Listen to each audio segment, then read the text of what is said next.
Somebody just asked me if I can sing, and my wife will tell you that is what folks ask me to do when they want to clear the room. Um,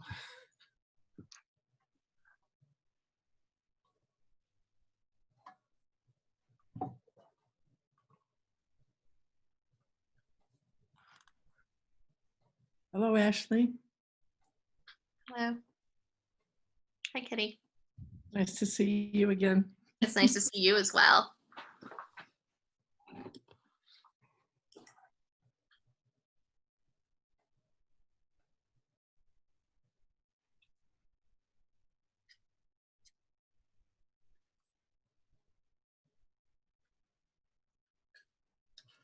well, we're right at 6 o'clock, and we've got about half the folks that have registered. So we're going to wait a couple of more minutes to give everybody a chance to get online. We are asking folks if you would, in the chat box, say where you're from and any affiliations you want to share.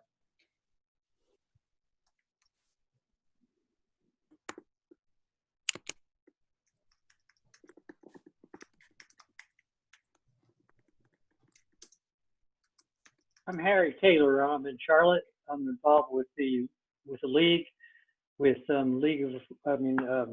Districts of North Carolina, which is a project of the league, and I've got a initiative that I do by myself called Flush Gerrymander, which includes this character right here, Gerrymander. So. All right. Harry, and for other folks, because of the number of people we're going to have, we're going to be muting everybody. Please don't be offended. Our goal is to use the best way for us to communicate is really through the chat box. And I'll be starting in probably a couple of minutes as we fill up. We're now about 60% of the folks that have registered, and we want to give everybody a chance to get on before we get started.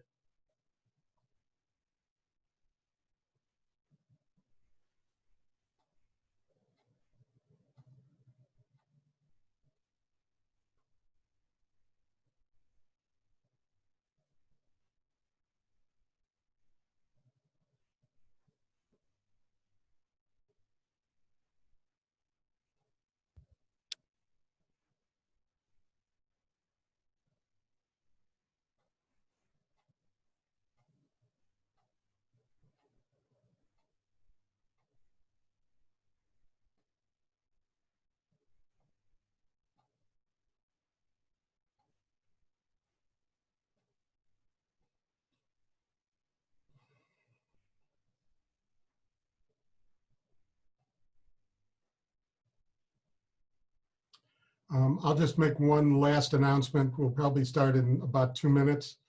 But for all those that are on, if you hadn't heard before, we'd appreciate it, folks, if you wouldn't mind, to include where you're from in the chat box and any affiliations you're willing to share. You go to the bottom of your screen if you're not necessarily all that familiar with Zoom. At the very bottom, when you come across, there's a white little box. If you hit that, that will open up your chat box.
Okay, Aiden, I think we're going to get started.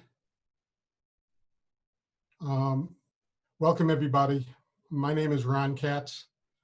I'm a member of Fair Districts, Western North Carolina, the League of Women Voters of Asheville, Buncombe, Carolina Jews for Justice, and the Interfaith Initiative for Social Justice.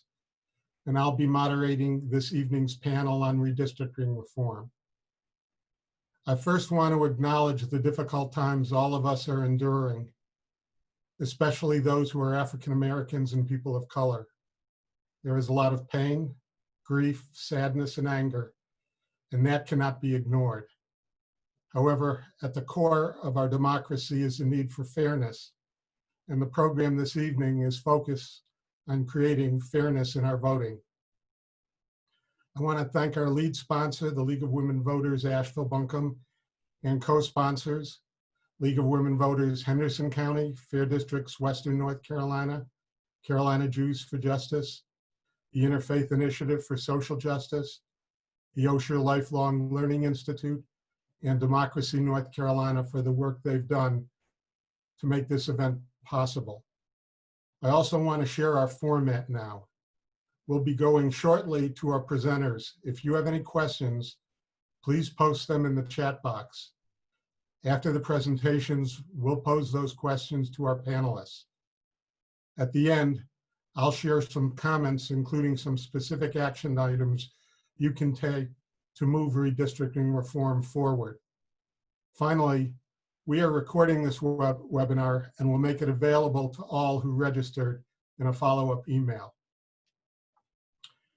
As we move closer to the November 3rd election, 5 months from today, a lot of people are focused on the candidates running for office and how this election will be conducted under COVID-19. As important as both of those issues are, this panel focuses on how and whether your vote will be meaningful in future elections for many important races.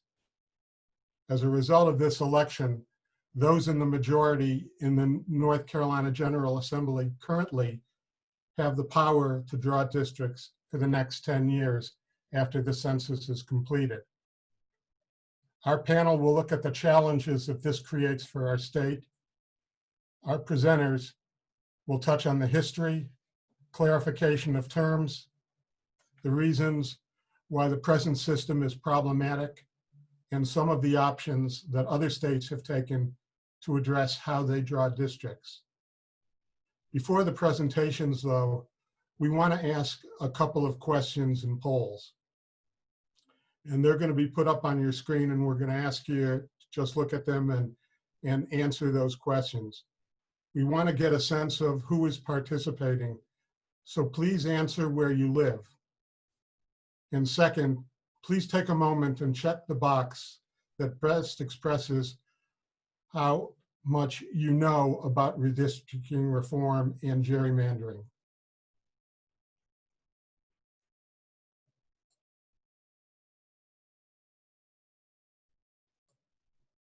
And then hit the submit button at the bottom.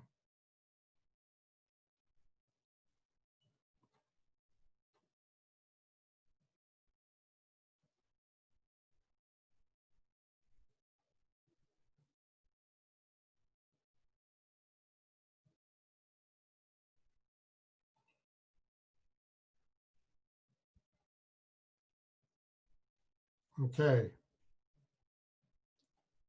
So this gives all of us an idea of not only where we're from, but what we bring to the table. We are fortunate to have two knowledgeable speakers on this topic. Dr. Ashley Morguez is an assistant professor of political science at UNC Asheville. She received her PhD from Emory University in 2015. Blake Esselstyn is a computational geographer, an expert in mapping technology, and a redistricting consultant. The consultancy he founded in 2015, based in Asheville, has recently rebranded and is now called Map Figure Consulting. With that, I'll turn it over to Ashley and Blake. All right, hi everyone. I'm Ashley and I'm going to be speaking first, and I'm going to be kind of covering the basics of redistricting and gerrymandering. So I'm going to share my screen with you and have some slides ready for you. So hopefully everyone can see those at this point. So like I said, I'm going to cover kind of the basics, and then Blake will take over and get more into the details about what's going on in North Carolina. But I wanted to start with a kind of first foundation, which is what is redistricting? So in the simplest sense, redistricting is just the process by which political boundaries are redrawn and adjusted. Usually when we hear this word redistricting, I think we tend to think of congressional districts, but I want to note that a lot of other districts also get redistricted. So state legislative districts are another big one, but even city and town councils can have redistricting, school boards. So even though I'll be focusing on congressional and state legislative districts for today, I want you to know that this phenomenon we're talking about is much more widely applicable. And at its core, redistricting is really just about democratic governance, which is why we should all care about it. The way that political boundaries are drawn can have huge implications for how we're represented, who represents us, and how much our voices and our votes are heard and heeded. So as you can see from the visual on the slide that you should be able to see right now, you can cut one map, in this case North Carolina, a lot of different ways. And how we draw those lines can give us a very different impression of what the political leanings of a state are. It can also give us a very different impression of what constituencies are represented, and also what policies can be passed by the politicians representing us. Now, redistricting, at least at the congressional level, has its roots in the US Constitution, particularly Article 1, Section 2, which I've excerpted on the slide here. And this is more commonly known as the Census Clause of the Constitution, and it does two things. First, it mandates that every 10 years that we need to have a population count nationwide. And second, it says that our members of the House of Representatives that represent the states will be reapportioned or reallocated to the states after those census counts. Since 1929, I want to note, however, the House of Representatives has been capped at 435 members. And this means that reapportionment, this process, is a zero-sum game in politics. So what that means is if some states gain in population and get a new member to the House of Representatives, this means it's necessarily at the cost of other states losing their representatives. And so this reapportionment process that the Constitution mandates for us every 10 years has implications for redistricting in each state. And that's why census years like 2020 are particularly important for those of us who care about redistricting. So as you can see on this map on the slide, we already have some sense of what might happen in terms of reapportionment after the 2020 census. Some states like Texas and Florida are expected to gain pretty big, whereas other states are expected to have big losses, such as New York. Importantly for our purposes, North Carolina is expected to gain one additional member of the House of Representatives. We currently have 13 members in our House delegation, and we stand to have 14 after the current census that's going on. And if this is accurate, this basically means that we'll have to have new districts drawn next calendar year. And many other states will as well, because of the implications of how these members of Congress will shift. And if a 14th congressional district is drawn in North Carolina or allocated in North Carolina, basically that means our current maps are out the windows, and we're going to have to start from scratch in terms of drawing those maps using this newly updated census data. And it's not only our congressional districts. This new census data will be drawn or used to draw different districts at all levels of the state. And so if you're really interested in redistricting reform, which I get the sense that most of you are, one easy way to kind of ensure better or more fair districts is to respond to the 2020 census and to encourage others to do so. But that's just a first step. One thing I want to note, however, before I move on, is that because of the coronavirus pandemic, the Census Bureau's timeline has been shifted because they weren't able to do some of their field operations on the timeline that they usually do. So on the slide, I have their original schedule for certain activities of interest and their newly updated schedule. The way it generally works is that the Census Bureau reports the reapportionment numbers to the president by the end of the calendar year of the census year, and early the following year, they send the redistricting data to the states so that they can draw new maps. But both of those processes have been pushed back by several months. This means that now, on the current timeline, states might not receive their redistricting data until the end of July, where they usually get it in March. So why does this matter? Well, this means that we now have a very condensed timeline by which we can get new legislative maps drawn, both at the state and congressional level in North Carolina. Our filing deadlines for if we want new maps before the 2022 congressional election are typically at the end of the year before the election. So that would be December 2021 for us. And that means we'd have about 5 months for legislators to draw the maps, debate them, redraw the maps, and solicit public input on them. And 5 months isn't a long time to get that kind of input that's meaningful for change. So if this is something you really care about, now's the time to start agitating for change, because we're going to have a very small window of time before those census results get there. It's also important to note that an accurate population count and fairly drawn maps are particularly important right now, because those maps are only drawn once every 10 years after the decennial census. Admittedly, here in North Carolina in the past decade, we've had multiple iterations of maps drawn, but that is, I promise, atypical. And so the maps that are drawn next year should last us a full decade and basically affect the balance of power in the state for that period of time. So that raises the question of, how is that balance of power struck? And that depends on who draws the maps and what criteria they use to do so. And those processes are kind of dictated very differently across all the states. So in slightly over half the states, and those are most of which are grayed out on the map on the slide currently, the members of the state legislature draw the legislative districts. So that includes congressional districts and their own state legislative lines. So that is the modal way that it is done in the United States. So basically in committee, legislators will mock up maps, they'll debate them, they'll get political experts to kind of weigh in on them, and then they vote on those maps, and it requires a majority typically of both chambers of the state legislature to approve those maps. And in most states that have this process, the governor does have the ability to veto their maps or to sign them. In North Carolina, however, I want to note that our state legislative and congressional maps are not subject to a gubernatorial veto, so we actually have fewer checks on the process than most states with similar processes do. Now, there are a lot of other ways that states can draw their maps or draw their legislative boundaries, and I'm only going to focus on one other one, but we can focus on the others in the question and answer period if there's interest, just for the sake of time. But probably the other type of redistricting process that has gotten the most traction and most attention in recent years is states who draw their maps via independent redistricting commissions. And those are in the mint color on the maps. I think currently 8 states do so. California is probably the most common of them, or the most popular among the states who do it this way. And these states use committees to draw and approve their maps. And these commissions are typically made up of members who are not public officials, they're not lawmakers, and they usually consist of members of both political parties as well as unaffiliated voters who essentially kind of debate the maps and pass them themselves. Like I said, there are other methods out there, but that is kind of what a lot of reformers consider the gold standard, to have these independent commissions that are a little bit more insulated from politics, even if not perfectly so, and certainly at the other extreme of then having state legislators draw those boundaries.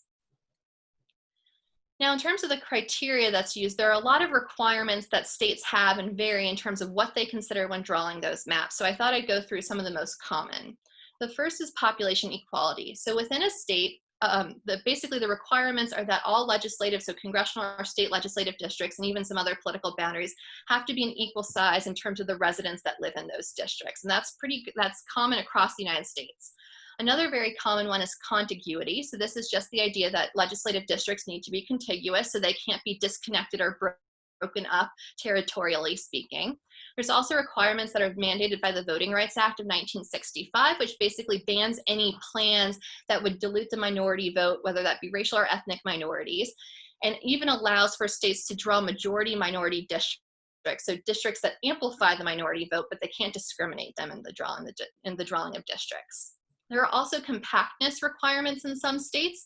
So this is the idea that legislative boundaries should be of a certain shape, and that we should have very tightly drawn, nicely shaped geometric figures for our states, and that all the people living in a particular district should live close to one another, rather than having long snaking districts that might kind of stretch the entirety of a state or something like this. So this is about the shape of a district. Some states also require that other political boundaries be respected when you're drawing districts. So this could be city or county lines, and some also respect geographic boundaries, so they don't want to cut a district with a river or a mountain range, for instance. Communities of interest are also considered in some states, and these are just groups of individuals who might share legislative concerns, and we might have a reason to keep them in the same district. So this could be economic sectors, like agricultural sectors, or certain industries keeping them together in districts. It could be demographic groups, or even distinctive neighborhoods. Another one is competitiveness. Some states require that the drawing of districts should consider relative partisan equity, in terms of the numbers of residents in that state so that we can have more competitive districts as opposed to safe districts for more representation. District lines also consider incumbency protection pretty often. This is the idea that in a lot of states, they draw redistricts with an eye towards who the incumbents are and make sure not to put two incumbents in the same district so that they're competing against one another. And the final criterion here is kind of an emerging one that Ohio is the first state to adopt, and they'll be implementing it in 2021. This is the idea of proportionality. And what that means, it's a pretty straightforward concept. It's just basically saying that whatever proportion of the voters in the state are of one party, then that proportion of the district should be represented by that party. So if 60% of the electorate is of one political party, then theoretically a roughly 60% of the districts in that state should be held by members of that same party. And so that's the idea of proportionality. Now I want to kind of make clear here that there's no clean or right answer about which criteria should be mandated or which are the best. This is kind of hotly debated, and there's a lot of trade-offs potentially between these factors. And the more factors you require of map drawers or the legislators, whoever's drawing the maps, the more complex the puzzle for fair districts becomes. And of course, just because states might mandate some of these criteria doesn't foreclose the possibility that legislators or other map drawers can use other factors in drawing the maps. But these are the most common ones you hear about. Which brings us to kind of the big topic for today. I'm sure I'm not going to have to convince those of you who joined us for this call that redistricting can lead to certain political problems. And the big problem we talk about is the one of gerrymandering. There's not necessarily a clean definition of gerrymandering out there. It's kind of a tricky thing to put your finger on, but for the purposes of my presentation, I'm going to define it as the drawing of legislative districts to advantage one side over the other or to produce a particular outcome. Gerrymandering implies a certain level of unfairness. The problem is that many of us may not agree on what unfairness looks like or what it is, and we might not agree on what a gerrymander is or what it looks like. It's one of those things that we all kind of say, oh, we know it when we see it, and that's also influenced by our own ideology and partisanship. Now, despite the fact that gerrymandering is a contemporary problem that vexes American politics, it's not a new problem. So the word gerrymander actually dates back to 1812, when it was used by the Boston Gazette. At the time, the governor of Massachusetts, Elbridge Gerry, signed a bill that redistricted the state to essentially benefit his own party. And one of the districts on the map, which you can see on the slide, was said to resemble the shape of a salamander. And that led to the word gerrymander, which we now call gerrymander. A political cartoon in the Boston Gazette, which is also shown on the slide here, cemented the use of that term. And in fact, those townships that make up that district on the map still exist today, kind of reminding us of Governor Gerry's impact or infamy, if you will. Now, I thought I would kind of give a quick and dirty overview of what gerrymandering looks like or how it can work in a process.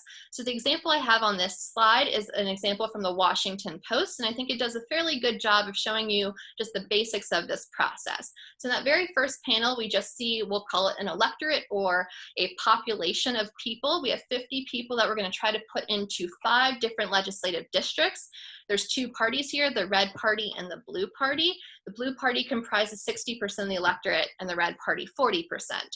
So in the second panel, which is the first example that the Washington Post lists for how you can draw districts, they've drawn those 5 districts vertically, so you can see those bold lines demarcating those different districts. And the Washington Post calls this perfect representation. In this, we have 3 districts that are completely blue and 2 districts that are completely red. And this kind of maps onto that criterion of proportionality because we have 60% of the districts being held by the blue party and 40% by the red party. I would take issue with calling this perfect representation, but this is proportional representation.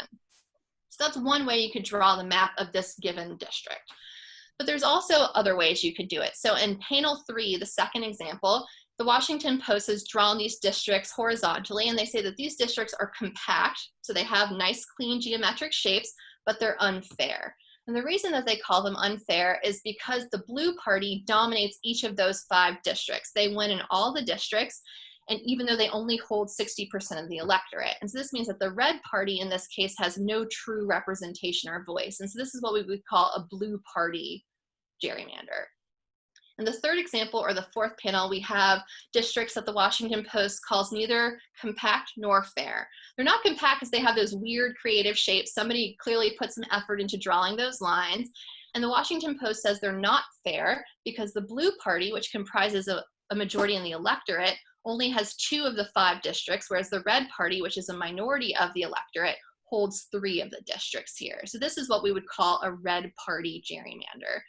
And so the point of this demonstration is just that the same group of people, the same group of residents, can be divided into districts in 3 very different ways that produce 3 very different outcomes of varying levels of fairness or representativeness. And so gerrymandering kind of makes for tricky politics. You can even have districts that advantage the minority party in the electorate. So how do politicians or map drawers come up with these tricky districts? Well, there's 2 tactics that really kind of get at the heart of gerrymandering. And those are cracking and packing, which some of you have heard of, and the slide kind of gives you a visual demonstration. But cracking is the process of splitting up or diluting the voting power of the opposing party or group supporters across many districts. So you want to dilute their influence, so you kind of disperse them across a bunch of different districts when you're cracking them. Packing is sort of the opposite here and also can lead to gerrymandering. Packing is the process by which you concentrate the opposing party or group's voting power in one district in order to dilute their influence in all the other districts. So you pack them into one district, your opposing party or the opposing group, and then you disperse their influence elsewhere by packing them into that one group, essentially. And so cracking and packing are the main techniques by which gerrymanders happen. But now there's also different lines along which gerrymanders can be drawn or districts can be gerrymandered. It kind of depends on what data is being used to draw the districts at any given time. The 2 main forms of gerrymandering that you'll hear about are racial gerrymandering and partisan gerrymandering. So racial gerrymandering is when data on the race of residents is used to dilute the voting power of racial minorities, and essentially an act of voter suppression. This can involve cracking racial minorities across districts to dilute their influence generally, and or packing minority voters into one district to kind of dilute their influence everywhere else.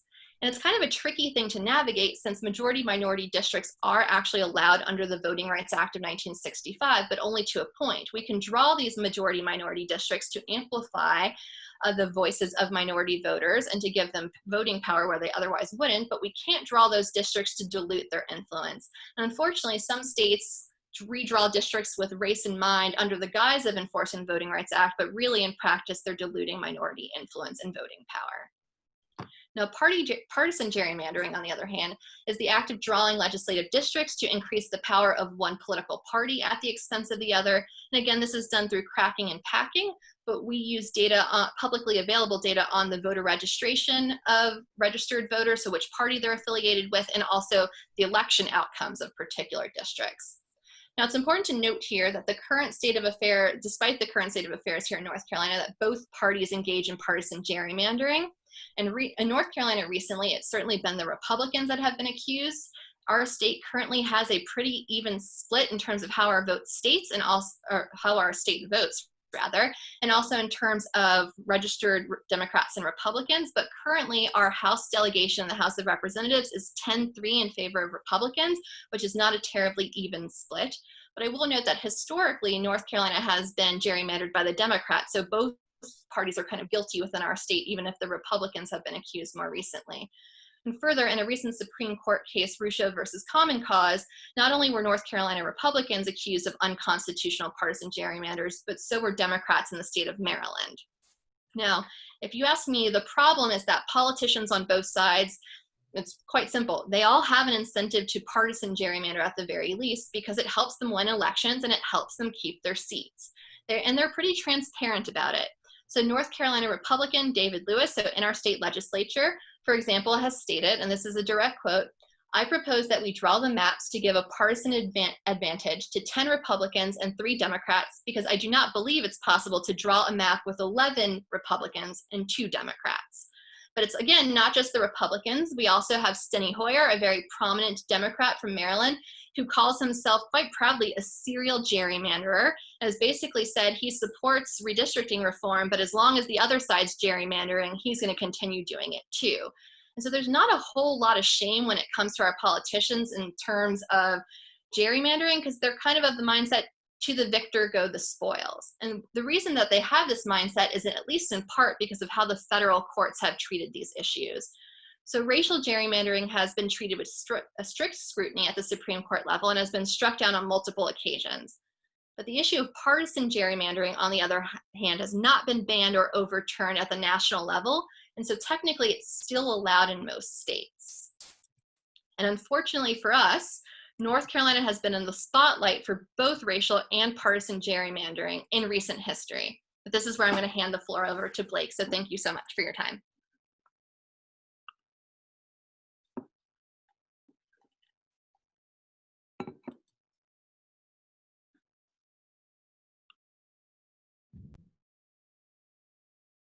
Thank you, Ashley.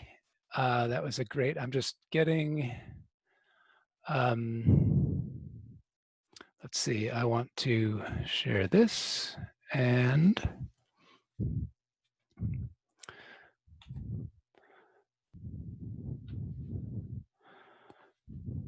bring this to the front. Okay, got my pointer good to go. Thank you everybody for attending, and thank you, Ashley, for introducing things so well. I'm basically going to go show a lot of visual examples from the state of North Carolina, mostly from the last decade, to reinforce a lot of the things that Ashley was talking about. So I didn't want to discriminate against the under 12 crowd here. So if there are people who don't remember 2010 or 2008, I'm going to give a little bit of a review for that, but most of you can probably just cast your memories back. And we're going to start by looking at Western North Carolina. And the gray lines here are the counties. And within those are the finer gray lines, which are VTDs, which are essentially the same as precincts. And for orientation, there's Asheville.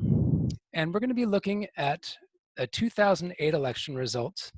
And these are specifically the presidential results from the election between President Obama and John McCain. Well, he was then Senator Obama.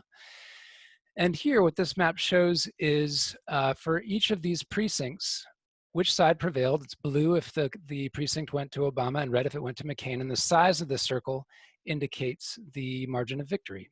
And if you look again at this Asheville area, you can see that there are a lot of blue circles on top of each other. There's a real concentration there. And so in 2008, not only did the state go to a Democrat for the presidency, but also in this congressional district, and here's what that congressional district looked like in 2008, it went to a Democrat. And previously in the 90s, in the early part of the decade, there had been a Republican in this district for 8 consecutive terms, but in 2006 and then in 2008, a moderate Democrat, this guy was able to win because of that district. And I'm going to look back at the district for a second. You'll notice that all of the counties are intact except for a little bit of Rutherford County here is carved off. And we'll refer to that later. I'm going to be contrasting this with what came later, but leave you in suspense for a little bit. We'll come back to that in a moment. So as I said, Mr. Schuler, Congressman Schuler was elected in 2008. He was elected again in 2010, even though it was a wave year for the Republicans. And in that election, there was a new majority in the North Carolina General Assembly. And so as Ashley said, that North Carolina General Assembly got to have the pen when the maps were being redrawn. This meant for the state house, the state senate, and Congress. So I'm going to look at an example of Hoke County on the left and Cumberland County on the right. Cumberland County is the home to Fayetteville. And these two counties had to be carved up into 2 districts. And there are more people in the county on the right, so some of it had to be carved off and paired with the county on the left. I'm going to fade out the map so we can see the line clearly. And this is what the line dividing up that piece of Cumberland County looks like, or looked like. These maps are no longer looking like this. And just to make it even more clear, I'll shade them in so you can see what those shapes are. And I will admit this is extreme, but it helps to even zoom in. This now is looking closer at the map, sort of a familiar map of a city and suburban area. This is kind of the downtown area of Fayetteville. And I'm going to superimpose this line. You can see how the Fayetteville urban area was divided, shaded in just to make that clear. And how would you like to live, say, right here when you're in one district and everyone else on your side of the street is in the other district? There are plenty of examples here. And as I said, this one is a little extreme, but not that extreme. I'd like to also look at a congressional district example. So this is looking at the entire state. We're going to be looking at bigger districts here. And this will be revisiting the topic Ashley talked about of racial gerrymandering. So we're going to shade this map to show the African American population based on the 2010 census. And the shading here, the color indicates the percentage of African American people living in these census tracts. The height indicates the concentration, so the number of people per square mile, how densely populated it is. So this gives you a sense of where the higher population areas are, the urban areas predominantly, where the sort of spires are. And now if we look at where some of the congressional district lines were drawn, and we'll zoom in so you can see these clearly, more clearly, but this red line encircles basically the African-American areas in that Piedmont part of the state and not much else. Similar thing happens around the triangle and down to Fayetteville, and then in the northeastern part of the state and Durham. So we'll zoom in and look at more closely. This is District 12. You can see how Charlotte got pulled into this district, a very narrow band, and then the parts of Winston-Salem and Greensboro where Black people predominantly lived. Another example is in the northeastern part of the state. As I mentioned, we're just going to focus on that northeastern part, zoom in a little bit. Raleigh and Durham here for orientation. And this is what the district that was drawn looks like. District 1 included Durham, but not Raleigh, but then essentially went to all the other cities around the northeastern part of the state that had a significant African-American population and drew this convoluted boundary to bring them in. And these maps, both the congressional maps and the legislative maps, were overthrown in court. Some of the cases started as early as 2013. Again, the districts were redrawn in 2011. So that meant that the elections were held in late 2012. So sort of to see the results, to see what happened, the legal challenges started happening in 2013. And there were multiple challenges on the basis of racial gerrymandering, the last of which I believe was not finally resolved until 2018. But we got new maps as a result, and we can look at these maps, or some examples of them. So this is looking at the congressional maps from the first part of the decade, and then the congressional districts that were drawn in 2016. And if we look, for example, at District 1, this is the district we were looking at a moment ago in the northeastern part of the state. It got redrawn, and it looks a lot more reasonable in terms of its shape, and a lot fewer counties were divided up and sort of carved up in odd ways. But as I think Ashley alluded to, the shape is not the only indicator of what people would consider a redistricting plan with a fairness issue. So looking at these districts that were drawn in 2016, again, the bottom map, I'd like to look at some results. And this is just another example, a real example that's close to something that Ashley pointed out in that Washington Post diagram. So here, this is the 2016 gubernatorial race. No, I'm sorry, this is, I take that back. That'll be another map. This is the 2018 congressional races. And this is looking at the contested districts, so 12 of the 13 districts. And as you can see, the Democrats there were more votes cast for Democrats in these elections, slightly more than for the Republican candidates.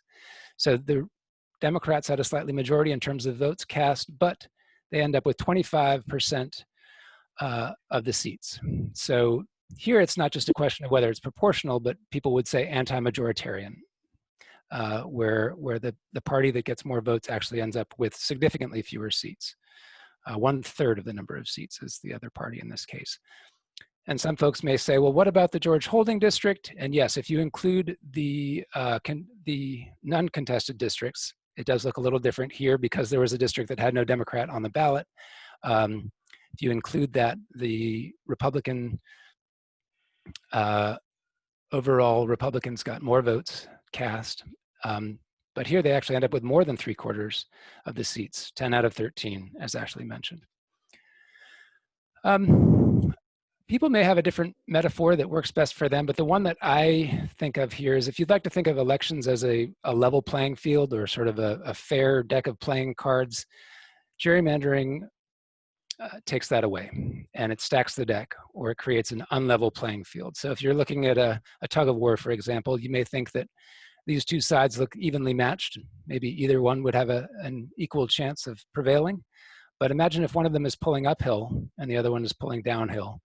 And that's kind of what rearranging the maps allows a party to do, is tilt the playing field, or the tug of war pitch, if you will. Okay, so I mentioned we were going to look at some maps showing a gubernatorial election. This is the triangle area of North Carolina, and the circles here are referring to what folks may remember was a very close election between former Governor McCrory and now Governor Cooper. And again, blue precincts here are represented by blue circles. Red, I should say, precincts where Democrats prevailed are represented by the blue circles, and the precincts where Republicans prevailed represented by red circles. Size indicates margin of victory. And then I'm going to show how one of the congressional districts was drawn. And this, I'll give a little bit of a spoiler, but this is an example of packing. So if you look at this district, which some people, if you're familiar with Pokemon, people say it looks like the Pikachu character from Pokemon. As best I can tell, has only 2 precincts that went red. There's one here and one here. Other than that, all the precincts that were included in this district were districts that were heavily favored, or at least favored, many of them heavily favored by Democrats. That's packing. For our cracking example, we're going to go back to Western North Carolina. Remember, this is the district we were looking at before, where a moderate Democrat could prevail. And just as a reminder, this is Asheville. This is the one county that was split. Rutherford County was split in the previous map. But by contrast, we're now going to show one of the more recent maps from this past decade, which was drawn with a crack in it. And the cracking happened to the city of Asheville. You can see here that a big chunk of the Democratic voters living in the Asheville area were assigned to the district represented by someone from the Gastonia area to the southeast, and a number of precincts that strongly favored Republicans over to the east here down the mountain were included with Western North Carolina. And this district has been actually one of the most Republican districts now in the state, and elected Mark Meadows for a number of terms, who is famous for his participation in the Freedom Caucus.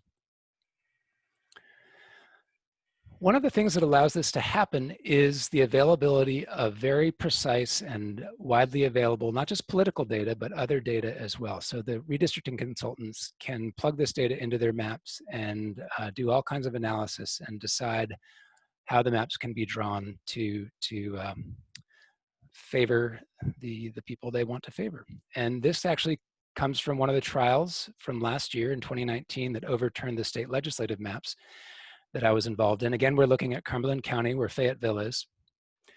And this was a map from one of the backup drives of a famous redistricting consultant that the North Carolina General Assembly worked with, and his daughter turned over these backup drives after his death to one of the plaintiffs in the case.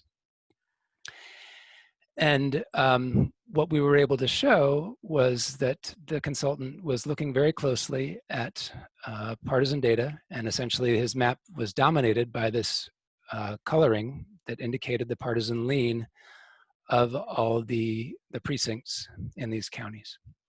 And I'll zoom in here. This is actually the formula he used. It may look more complicated than it is, but it's a formula that brings in all kinds of elections from going back to 2008 through 2014, and basically trying to give a prediction of how each of the precincts would go, would tend to perform, and then grouping them into districts according to that. This is just another example. It's a different color ramp. We'll zoom in on the color ramp here, but this is the Forsyth County, Winston-Salem area. And you can see, in this case, you might be thinking that red is typically representing Republicans, but here he chose green as the areas to represent the areas that are favorable to the Republican Party, which is essentially his clients. And then drew the boundary line to concentrate all of the non-safe areas, the areas that were not favorable to Republicans, into one district, maximize the chances for better performance outside of that area. And here's it, for those who like graphs, this is just a little bit, another way of depicting some of what we've been talking about with the 10-3 split and how packing and cracking works. By packing Democrats into as many Democrats into as few districts as possible, you get these 3 elections here, these 3 districts where the Democrats win by a landslide. So you can see these are close to 80%. They're getting close to 80% of the vote. And then spreading out, by cracking the Democrats in the other districts, they're safe. They're far enough from the line. And these continue to perform even in the 2018 elections, which were considered something of a wave election for Democrats. All of these seats went for Republicans again. And a lot of political scientists would say this curve should look more like a diagonal straight line. And this gap here is one indication that partisan gerrymandering might have been at work. So how does this affect local communities? I mean, we looked a little bit at Fayetteville, but I'd like to share some other examples from around the state about what has happened in North Carolina in the last 10 years. So this is a map I made for the trial that shows how Raleigh was divided into state house districts. And even though Raleigh could have fit basically into 5 house districts, it was divided among 9. And here Raleigh is the purple shading are parts of the city of Raleigh. And if you look at these districts, I believe 49, 11, and 33, these districts here, we're going to zoom in and see how this can affect a specific community of interest, like Ashley mentioned, and specifically NC State. So NC State has 5 campuses shown with the colors here, and you can see that each of the 5 NC State campuses was split into 2 house districts. So these campuses would have different representatives, different representation in the North Carolina House. This isn't even the worst example, as you'll see. Folks may be familiar with what happened at NCA&T State, which is, I believe, one of the biggest, if not the biggest, HBCU, historically black college or university in the country in Greensboro. And this was congressional districts, and the campus was divided so that different parts of this campus had different representatives in Congress. One that's closer to home, I know most of our audience is from Western North Carolina. This is a dorm at UNC Asheville. And this line here actually divided, these are congressional districts. Professor Maraguez has more experience with the specifics of this than I do, but there are students who not only had to, they're in different precincts, so they had to vote in different places, and they're represented by different members of Congress. This is also on UNC's campus. It's just another example of a dorm that got split. To be fair, these lines do follow precinct boundaries, so there's a problem with the precinct boundaries, one could argue, but it's just another example of map makers not paying attention. This could have been avoided had map makers, in this case, been paying attention to communities of interest or not splitting counties through a populated area. So Asheville, where I'm from, and I think a lot of folks on the call are from this general area, has the distinction in 2019 of having had its congressional districts redrawn, its state house districts redrawn, its state senate districts redrawn, its county commission districts redrawn because those are based on the state house districts. And at the beginning of 2019, we were expecting the state had imposed districts for our city council elections as well. And then that was changed. The city council amended the charter. So all 5 of those election districts changed for the city of Asheville residents in 2019. This is outside, in a year when typically redistricting doesn't happen at all. One other consequence or cost of this is literally the dollars that taxpayers have spent on cases. This is a headline from 2018. This is before the Rucho case went to the Supreme Court or before either of the cases in 2019 that recently caused the the overturning of districts that I was just talking about.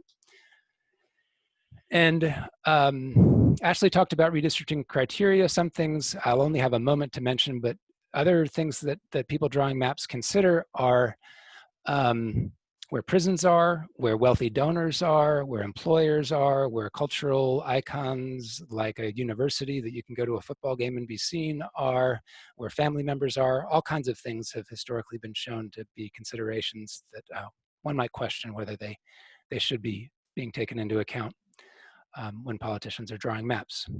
The last few minutes I have here, I'm going to focus on some trends. Ashley referred to these a little bit, but North Carolina actually had a simulated independent commission, this experiment with a better way. This was in 2016 with a bunch of retired judges, equal number from both parties, that drew a congressional map. Here's a image of what that looked like with these folks cooperating and working together on the map. I was actually just off screen here steering the mouse as they were doing the maps. And then this is the court required, this is from last year, the General Assembly, the court required that the maps be drawn in public. There we could quibble about how transparent it actually was, but at least in this case, you can see that an NPR journalist was able to take a picture and see all these politicians looking at the maps together and making decisions about where the lines should be drawn. So at least it was not being done being done by a consultant in a back room. You can go and look at the videos if you're interested, want to spend hours and hours. There's footage not only of the room, but of the screens and the maps being redrawn. Another trend is that there are tools that citizens can get their hands on, and you can play with maps and actually redistricting. There's some nice free tools for the web. I believe that Ron will be providing a link to this table that I assembled if he hasn't already. There's the URL, but it should be in the notes you get. We talked a little bit about data, and I want to focus on, Ashley talked about the change in the dates. That is certainly important, but there's also something with precision and privacy called differential privacy or disclosure avoidance, I'm sorry, where the Census Bureau, in order to not let people find out too much information or be able to determine the identities of folks based on detailed information from a census block, they actually introduce noise into the data. So there will be the data that we'll be getting after this census will be deliberately made inaccurate. But advocates for privacy might say this is a good thing, and as long as they're sort of close enough and the numbers generally aggregate and add up to a good number, once you get into bigger areas, whether a block says it has 8 people and there are really 11 people, maybe that's not such a big deal. I'm going to skip these in the interest of time. Talk briefly, very briefly, about demographics. The green is showing where over the last 8 years, North Carolina has experienced growth, and the orange and yellow are showing areas where population has declined. I'm not going to go into the specifics. These are just different ways of visualizing it, depending on percentage. This is looking at the actual head count. You can see that Wake and Mecklenburg County have had huge growth. And if you look at the percentage per square mile, Wilmington as well in the southeast. So the urban areas are getting most of this growth, and you can see that the orange and yellow tend to be in the rural areas. Just another angle. Significant changes in the Hispanic or Latinx population. And again, you can see that's in terms of the numbers, not percentages, that's focused in Mecklenburg and Wake County. Ashley talked about the timeline. I did want to point out that in North Carolina, there are a lot of municipalities and local governments that have odd year elections. So their timeline is going to be even more compressed, because if the data come out in July and they're going to have their municipal elections in November, it's not just a question of whether there'll be time before candidates file, but there'll be a really tight scramble for that. Ashley referred to this too. with a nice map. I just would like to point out that Virginia and Oregon are currently looking at reforms as we speak. Virginia will be voting on it. There'll be a constitutional referendum on the ballot. And I'm a little over time, so I'm going to go to my final slide. And thank you all again. Thank you, Ashley and Blake. It is now time for us to address questions. And I think there are some that have already been posed, but if people want to pose some additional questions, please do so now. Kelly, I think you're going to be the one that will pose the questions to them. Yes, thanks, Ron. So first of all, there are a lot of terrific comments in the chat section too. So if everyone has a chance to just scroll through, a couple of people have had experience being on campus and having to list their room number when on their voter registration form. Jennifer Bremer and others have offered some more information and color commentary to the presentations. There was one question that came up after Ashley spoke that I think is probably best directed to her, although Blake can weigh in also. This comes from Charlotte Corrigan, who asks, how does the increase in independent voter registration impact redistricting? That's a good question. So my understanding, and Blake might know this a little bit better than I do, it's not just voter registration that's used, but also how people vote. So even if you are an unaffiliated or independent voter, but you vote Democrat or you vote Republican, that data is also used to draw the districts. And I will note that in political science, at least, we tend to say that the idea of unaffiliated or independent voters is a myth, that everyone's a closet partisan and that they tend to vote very, not always, but pretty regularly with the same party. And so that election data probably does give us a good sense of where people's politics are. But I don't know if Blake had anything to add on that. I think you said it very well. The only thing I would add is that in North Carolina and a lot of parts of the South, there are voters who may be registered as Democrats who have been voting for the Republicans in recent years. A lot of what used to be maybe called Dixiecrats or more moderate Democrats haven't changed their party affiliation, but they have changed the party they tend to vote for. Well, there are no other questions that are coming up. Again, I urge everyone to kind of take a look at some of the comments. Oh, wait, here we have one from Jennifer Bremer. Could you comment a little on county redistricting and the use or misuse of at-large districts for racial suppression and other purposes? I can comment on that a little bit.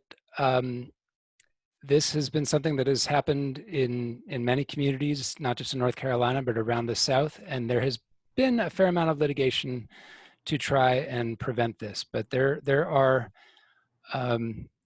different ways it has been addressed. For example, Beaufort County, North Carolina, there was a significant fraction of the population that was African American, but there had not been representation in the county commission for a long time. So what they did there, because the African American population was dispersed throughout the county and it didn't make sense to draw a district, they did what's called limited choice voting, whereas if you had three seats open for the county commission, every voter could vote for one person. So unlike, for example, Asheville City Council, where if there are 3 seats open, you get to make 3 votes. In this case, limited voting allows for in this case, if you get roughly 1/3 of the population that's voting for an African-American candidate, you could elect an African-American in a way that wouldn't be possible if you were just drawing districts. Another option that I know has been recommended in a county in Washington state is ranked choice voting as another way, which is a different voting system that folks are probably starting to hear more about. It's been used in Maine and other local governments. But I think a lot of the cases where this has been detected in the past, it has been litigated and the courts have been able to identify and present remedies for it. But it's certainly something and something we didn't talk about is the change in the Voting Rights Act Ashley talked about it a little bit, but there's no longer pre-clearance. So in the past, districts would have had to be cleared before they went into effect. Now it has to be done through litigation after the fact. There are couple of questions along these lines. I think some people would like you to kind of weigh in on your maybe your opinions about what some of the independent redistricting councils might work best. For instance, if in Iowa it's an independent commission, has that shown good experience? But your opinions, please, on what some of the methodologies seem to deliver the best results. I can take a stab and then I'll Okay. pass it over to Blake. Sure. I don't know that I have strong opinions on which type of independent commission works the best. I haven't dug into that very deeply. I tend to think of California's as a pretty good model, though, because of how they choose their commissioners on the independent commission and also their voting rules. So their independent commissioners are required to have a certain number of Republicans, Democrats, and unaffiliated voters, which is pretty common across a lot of these types of commissions. But it's also the case that in California, if I'm recalling correctly, they require a supermajority to approve their map.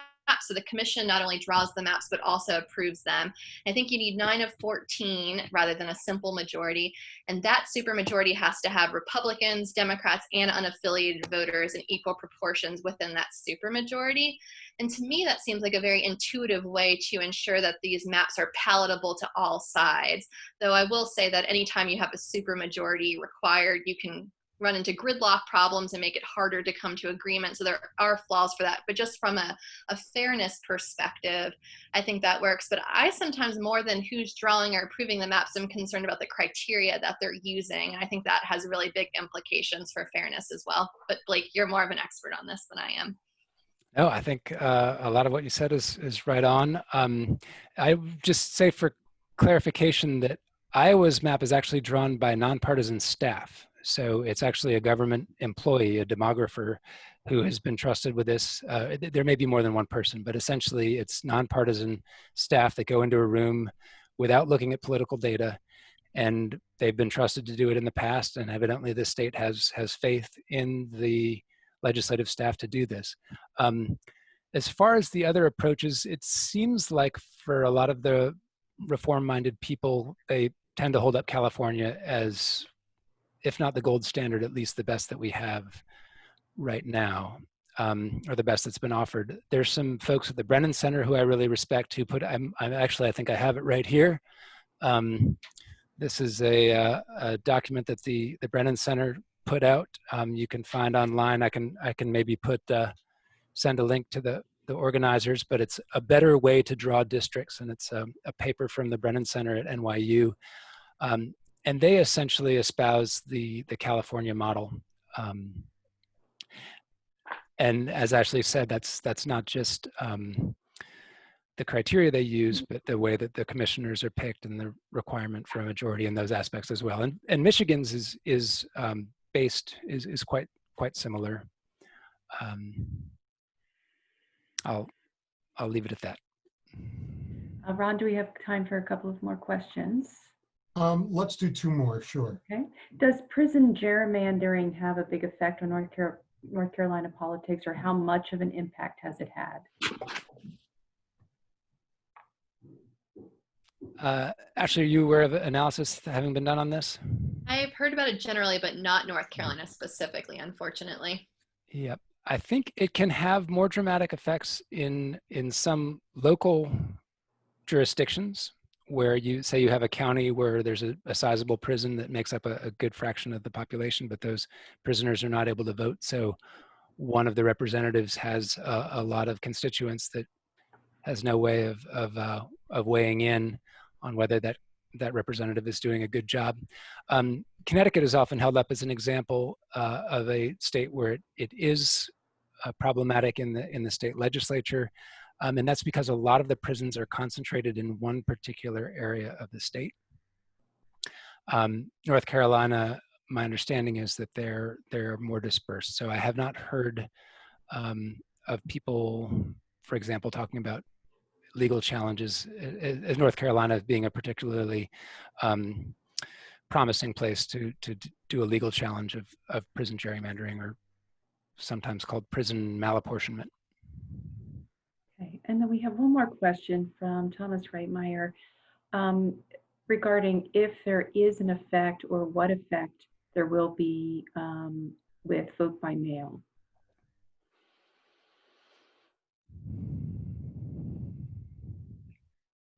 The only instinct I have in terms of redistricting is that, well, I'm not sure how it would affect redistricting potentially. I mean, I think one thing we have to think about is we're going to be trying out new maps for this particular election because of the state Supreme Court case that we had in 2019. And if there's a lot of vote by mail, which I expect there to be, we won't really know the effect of those maps immediately. Potentially, we'll be waiting a while to know how they are. But I think that we'll still have those results before the census redistricting data gets sent. So that data would be able to be used. But I don't know if you have any different takes on that, Blake. I think it's a good question, and it's a big question mark. We just we don't have enough past experience in this state to know what the effects will be. I've heard some people trying to draw conclusions from Wisconsin, and certainly there were more elections just yesterday with a significantly higher number of, or higher percentage of mail-in ballots. I understand some of the political science says it doesn't tend to favor one party, but you factor in concerns about disease transmission and different. So I think there will be a lot of interesting research done after this election, but it's tricky to have any kind of, my crystal ball is very, very, very cloudy on this one. And that's it, Ron. Great. Thank you, Kelly. Thank you, Ashley and Blake. And now, for every problem or issue, we first need to know the facts and possible remedies. That has been laid out well by our presenters. Now it's time to look at what can be done and how you might, if you are willing and able, to take action to promote redistricting reform. There are several strategies in play, and we will share them in detail in a follow-up email to you in the next couple of days. The keys are, first, to look at what can be done during this short session of the North Carolina General Assembly. The key elements here are to contact the leadership of the North Carolina House and the Senate and implore them to bring one or more of the bills to the floor of their chamber for a vote, and for you to copy your North Carolina House and Senate members to ask them to support redistricting reform and demand the leadership bring one or more of the bills to the floor. To connect with other people you know in our state and ask them to do the exact same thing. And/or to write letters to the editor on this issue to one or more papers. And here we have that really addressed here in the West. We have made this easy with links to dailies and weeklies in our region, sample letters to the editor, and some additional background information you can use to write such a letter. Again, this information will be presented to you as part of a follow-up email to all those who registered for the panel. Second, if redistricting reform is not addressed in the short session, we need to make this an issue that candidates running for the North Carolina General Assembly must address before the election in candidate guides and at forums. If any of us go to candidate guides, we go to candidate forums, we should make it a point to pose that question to candidates if it is not asked by others. With that, we want to close, but we want to thank you for being part of this webinar. There is so much happening that challenges us. We know you could have chosen to do something else, and we appreciate you giving us your time to learn about this important topic, and hopefully for some of you to take action. We will be in touch soon with a follow-up email with how you can take action, as well as a short evaluation we ask you to complete. Please take the time to complete the latter to tell us what you thought. Thanks again to our great panelists and our co-sponsors. And with that, please take care and stay safe.